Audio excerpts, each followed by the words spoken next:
रोज चपाती भाजी खाऊन खाऊन कंटाळा आला होता म्हणून म्हटलं चला आज काहीतरी वेगळं बनवूया. तर मी आज बनवणार आहे अंडा भुर्जी राईस. त्यासाठी मी साहित्य घेतले 2 हिरव्या मिरच्या, आलं, बारीक चिरलेली कोथिंबीर, 2 कांदे, 1 टोमॅटो आणि 6 अंडी. आता ही भुर्जी बनवायच्या अगोदर मी तांदूळ शिजवून घेणार आहे. त्यासाठी पाणी ठेवलेलं आहे मी आणि आता त्याच्यामध्ये तांदूळ टाकून मी तांदूळ शिजवून घेणार आहे. गॅसवरती कढई ठेवून 2 पळ्या तेल टाकून घ्यायचे. त्याच्यामध्ये तेल आता गरम झालेलं आहे. त्याच्यामध्ये टाकूया हिरवी मिरची, बारीक चिरलेलं आलं आणि कांदा टाकूया. कांदा आता लालसर भाजलेला आहे. त्याच्यामध्ये टाकणार आहे मी आता बारीक चिरलेलं टोमॅटो. त्याच्यामध्ये टाकायची थोडीशी हळद, धना पावडर, मीठ आणि बिर्याणी मसाला. हे सगळं व्यवस्थित हलवून घ्यायचे. थोडीशी कोथिंबीर टाकणार आहे.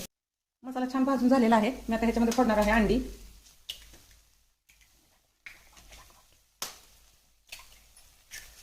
छान असं मिक्स करून घ्यायचंय.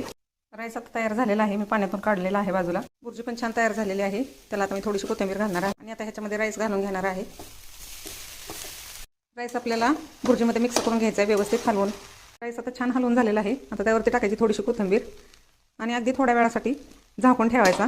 त्यामुळे छान स्मेल येतो त्याचा. ही झाली अंडा भुर्जी बिर्याणी तयार, खाण्यासाठी एकदम मस्त.